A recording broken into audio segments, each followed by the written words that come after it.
హైదరాబాద్ బీజేపీలో ఎవరికి వారే యమునా తీరే. పార్లమెంటు ఎన్నికల పోటీలో హేమాహేమిలు బరిలో దిగబోతున్నారు. ఒకరికొకరు సహకరించుకునేది లేదు. కేంద్ర మంత్రి పదవి కోసం ఇప్పటి నుంచే ప్రయత్నాలు జరుగుతున్నాయి.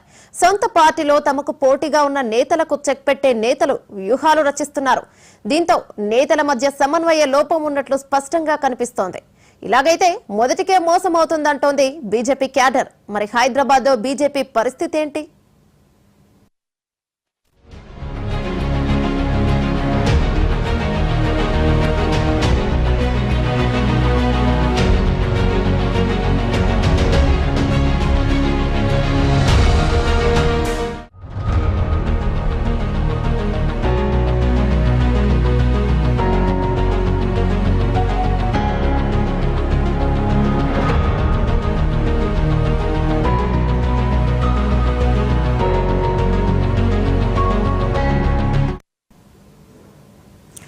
హైదరాబాద్ బీజేపీలో ఎవరికి వారే యమునా తీరే. పార్లమెంటు ఎన్నికల పోటీలో హేమాహేమిలు బరిలో దిగబోతున్నారు.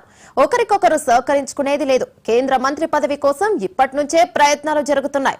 సొంత పార్టీలో తమకు పోటీగా ఉన్న నేతలకు చెక్ పెట్టే నేతలు వ్యూహాలు రచిస్తున్నారు. దీంతో నేతల మధ్య సమన్వయ లోపం ఉన్నట్లు స్పష్టంగా కనిపిస్తోంది. ఇలాగైతే మొదటికే మోసం అవుతుందంటోంది బీజేపీ క్యాడర్. మరి హైదరాబాద్ లో బీజేపీ పరిస్థితి ఏంటి? దీనిపై మరింత సమాచారం అందించడానికి మా కరెస్పాండెంట్ రాము లైన్ లో ఉన్నారు. రాము, చెప్పండి.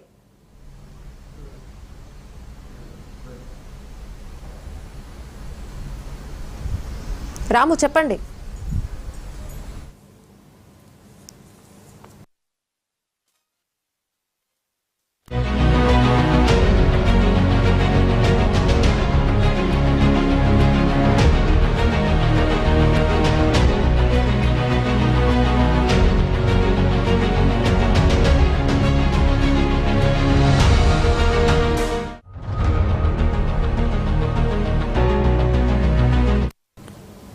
హైదరాబాద్ బీజేపీలో ఎవరికి వారే యమునా తీరే. పార్లమెంటు ఎన్నికల పోటీలో హేమాహేమీలు బరిలో దిగబోతున్నారు.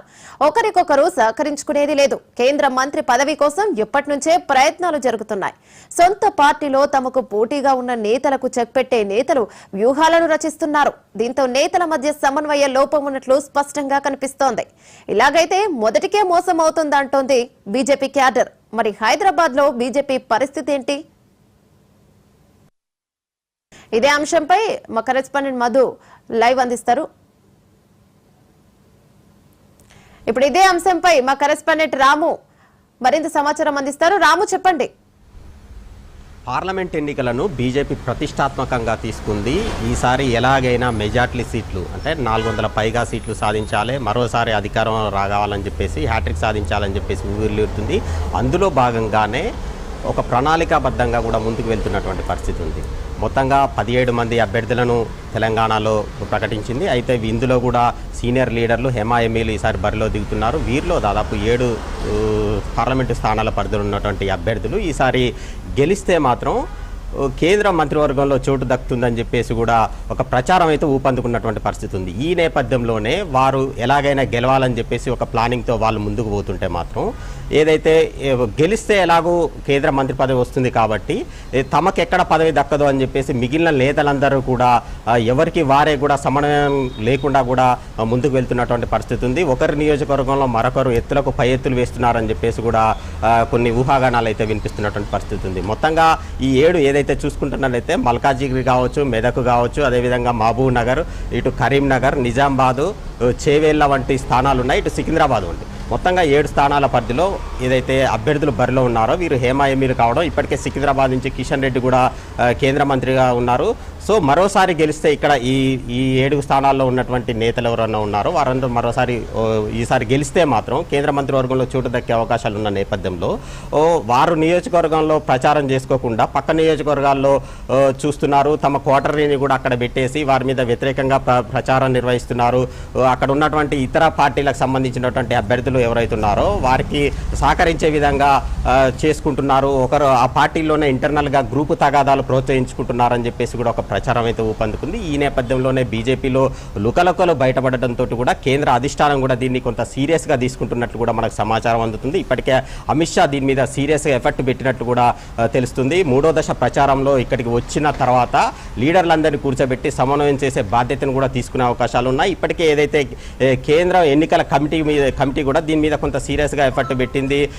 ఈ తెలంగాణ సంబంధించి 17 స్థానాలలో దాదాపు ఈసారి డబల్ డిజిట్ సాధిస్తామని చెప్పేసి కూడా నేతలు చెప్తున్న నేపథ్యంలో ఎట్లాగూ ఉత్తర భారతదేశంలో కొంత పార్టీ పటిష్టంగా ఉంది. కేవలం ఇటు దక్షిణ భారతదేశంలో కొంత పటిష్టంగా ఉన్న ఏదైతే రాష్ట్రాలలో తెలంగాణ ఉన్న నేపథ్యంలో ఈసారి తెలంగాణ మీద ఫోకస్ పెంచింది. 10 నుంచి 12 స్థానాలు కైవసం చేసుకుంటామని చెప్పేసి కూడా నేతలు చెప్తున్న నేపథ్యంలో అందుకు తగ్గట్టు కూడా చక్కటి వ్యూహరచనతో కూడా ముందుకు సాగిందని చెప్పొచ్చు.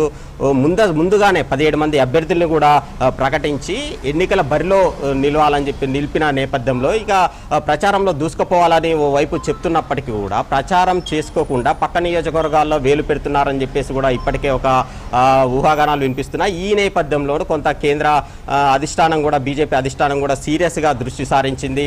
నేతల మధ్య సమన్వయం కోరబడితే అసలుకే మోసం వచ్చే ప్రమాదం ఉంది. మొత్తంగా ఇక్కడ ఉన్నటువంటి సీనియర్ నాయకులందరూ కూడా ఎవరికి వారే యమునా తీరే అనే యాంగిల్లో ఆలోచిస్తున్నారు.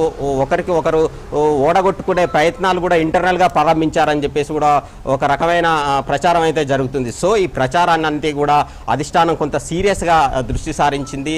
వీటిని మొగ్గంలోనే తుంచివేయకపోతే రానున్న ఎన్నికల్లో అది ప్రభావం చూపించి మొత్తానికి అభ్యర్థులు ఓడిపోయే ప్రమాదం ఉంటుంది. కాబట్టి కొంత అధిష్టానం కూడా సీరియస్గా దృష్టి సారించి దీని మీద ఇప్పటికే ఇంటర్నల్గా కూడా సమాచారం తెప్పించుకుంటున్నట్టు కూడా తెలుస్తుంది. ఇప్పటికే అధిష్టానం దృష్టికి కూడా కొంత ఈ నివేదికలు కూడా వెళ్ళినట్లు కూడా తెలుస్తుంది.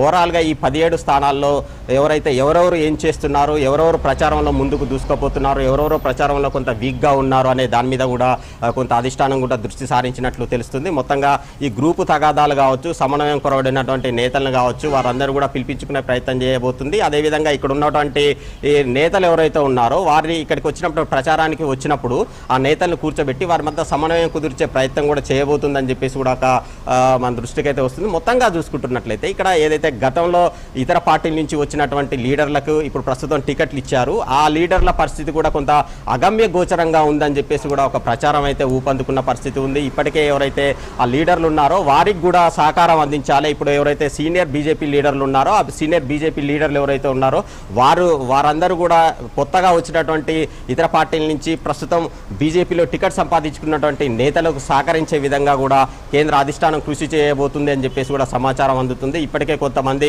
ముఖ్యంగా నల్గొండ చూసుకుంటున్నట్లయితే బీజేపీ అభ్యర్థి ఉన్నటువంటి సైదిరెడ్డి ఉన్నారు. ఆ సైదిరెడ్డికి కొంతమంది అక్కడ సీనియర్ నేతలు ఎవరు కూడా సహకరించట్లేదు. ఎందుకంటే గతంలో ఆయన హుజూర్ నగర్ ఎమ్మెల్యేగా పనిచేసిన సమయంలో కొంతమంది బీజేపీ నాయకుల మీద కూడా కేసులు పెట్టించారు. సో ఈ నేపథ్యంలోనే ఆయన బీజేపీ అక్కడ ఉన్నటువంటి లోకల్ లీడర్లు కొంత అంటిముట్టనట్టు వ్యవహరిస్తున్నారని చెప్పేసి కూడా ఒక ప్రచారం జరుగుతుంది. సో వీటిని అన్నింటిని కూడా దృష్టిలో పెట్టుకొని నేతల మధ్య సమన్వయం చేసుకుంటూ వెళ్ళాలి, లేకపోతే ఇబ్బందులు తలెత్తే అవకాశం ఉంటుంది. ఇక్కడ డబల్ డిజిట్ సాధిస్తామని చెప్పేసి పైకి చెప్తున్నప్పటికీ కూడా లోన మాత్రం కొంత అంతర్మదనం చెందుతున్నట్లు కూడా సమాచారం అందుతుంది. ఎందుకంటే ఇప్పుడు కాంగ్రెస్ పార్టీ కూడా గట్టి అభ్యర్థులను నిలబెట్టినటువంటి పరిస్థితి ఉంది. ఇంకా మరో 3 అభ్యర్థుల్ని కాంగ్రెస్ పార్టీ త్వరలో ప్రకటించే అవకాశాలు ఉంటాయి. మొత్తంగా కాంగ్రెస్ పార్టీకి ఈసారి షాక్ ఇచ్చి మెజార్టీ స్థానాలు కైవసం చేసుకునే విధంగా కూడా ప్రయత్నాలు ప్రారంభించింది బీజేపీ. ఈసారి డబల్ డిజిట్ వైపు దృష్టి సారించిన నేపథ్యంలో ఎలాగైనా ఇక్కడ ఉన్నటువంటి అధికార కాంగ్రెస్ను ఢీకొట్టాలంటే అందరు సమన్వయంతో కృషి చేయాల్సిన అవసరం ఉంటుంది. లేని పక్షంలో మాత్రం 5-6 స్థానాలకు మించి బీజేపీ పార్టీ గెలవదని చెప్పేసి కూడా ఆయా సంబంధించినటువంటి ఆ పార్టీలో ఉన్నటువంటి ముఖ్య నేతలే చెప్తున్నటువంటి పరిస్థితి ఉంది.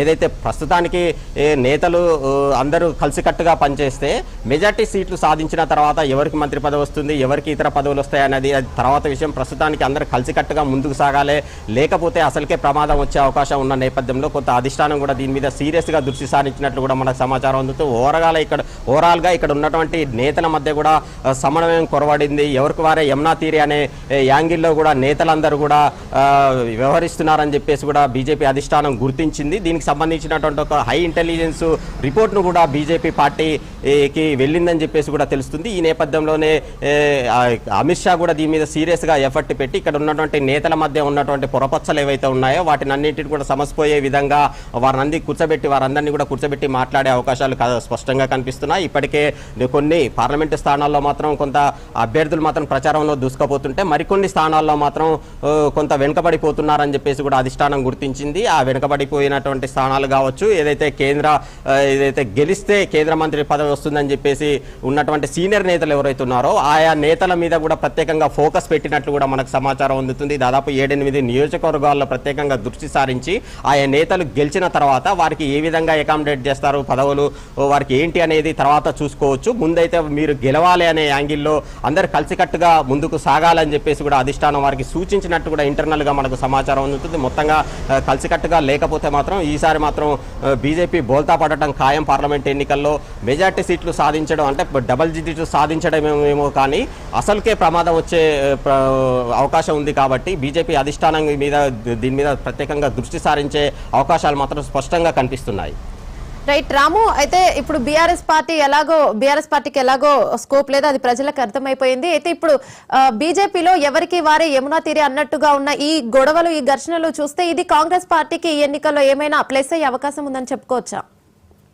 మీరు అన్నట్టు కూడా ఏదైతే బీజేపీలో ఉన్నటువంటి ఇంటర్నల్ వార్ ఏదైతే ఉందో, గ్రూప్ వార్ ఏదైతే ఉందో, ఆ గ్రూప్ వారుని సమన్వయం చేసుకుంటూ ముందుకు వెళ్ళకపోతే మాత్రం వచ్చే ఎన్నికల్లో మాత్రం అది తీవ్రంగా ప్రభావం చూపించే అవకాశాలు మాత్రం స్పష్టంగా కనిపిస్తున్నాయి. ఎందుకంటే ఓ వైపు ఇక్కడ అధికార కాంగ్రెస్ పార్టీ ఉంది, వారు కూడా 14 స్థానాలు గెలవాలని చెప్పేసి ఏదైతే కాన్ఫిడెంట్గా 14 స్థానాలు గెలుస్తామని చెప్పేసి వైపు చెప్తున్నారు. ఇక మరోవైపు బీజేపీ కూడా తాము కూడా డబల్ డిజిట్కి వెళ్తాము ఈసారి అని చెప్పేసి కూడా బీజేపీ కూడా చెప్తుంది. సో ఈ నేపథ్యంలో కాంగ్రెస్ పార్టీని ఇక్కడ దెబ్బ కొట్టాలంటే మాత్రం అందరూ సమన్వయంతో పనిచేయాల్సి ఉంటుంది. అయితే వీరు ఇంటర్నల్ గ్రూపులు కావచ్చు, ఏదైతే మంత్రి పదవి కావచ్చు, ఇతర పదవులు వస్తాయని చెప్పేసి ఆశతో ఉన్నటువంటి నేతలు వారి నియోజకవర్గంలో వారు గెలవడంతో పాటు పక్క నియోజకవర్గంలో కూడా కొంత వారికి ఉన్నటువంటి అంచర్లు కావచ్చు, బంధుగణం కావచ్చు, వారిని కూడా సమన్వయం చేసుకుంటూ ముందుకు పోతే మాత్రం వాళ్ళు కూడా గెలిచే అవకాశాలు ఉంటాయి. లేని పక్షంలో వీరి నియోజకవర్గంలో వీరు కాన్సన్ట్రేట్ చేయకుండా పక్క నియోజకవర్గంలో కూడా ఏదైతే ఇబ్బందులు పెట్టే అంశాలు కూడా ప్రస్తుతానికి తెర మీదకి వస్తున్నాయని చెప్పేసి కూడా మనకు ఏదైతే తెలుస్తుందో, ఈ నేపథ్యంలో వారిని అందరినీ కూడా సమన్వయం చేసుకోకపోతే మాత్రం పార్టీకి అసలుకే మోసం వచ్చే అవకాశాలు స్పష్టంగా కనిపిస్తున్నాయి. సో ఇది కొంత కాంగ్రెస్ పార్టీకి కూడా దీన్ని ఎన్క్యాచ్ చేసుకుంటే మాత్రం వాళ్ళు అనుకున్నట్టు 14 సీట్లు గెలిచే అవకాశాలు ఉన్నాయని చెప్పేసి కూడా తెలుస్తుంది. ఓవరాల్గా కాంగ్రెస్ పార్టీ కూడా ఏదైతే బీజేపీలో ఉన్నటువంటి గ్రూప్ వార్ మీద కూడా ప్రత్యేకంగా దృష్టి సారించింది. ఎందుకంటే కొంతమంది బీజేపీ లీడర్లు కూడా ప్రస్తుతం ఏదైతే పార్లమెంటు బరిలో ఉన్నటువంటి బీజేపీ లీడర్లు కూడా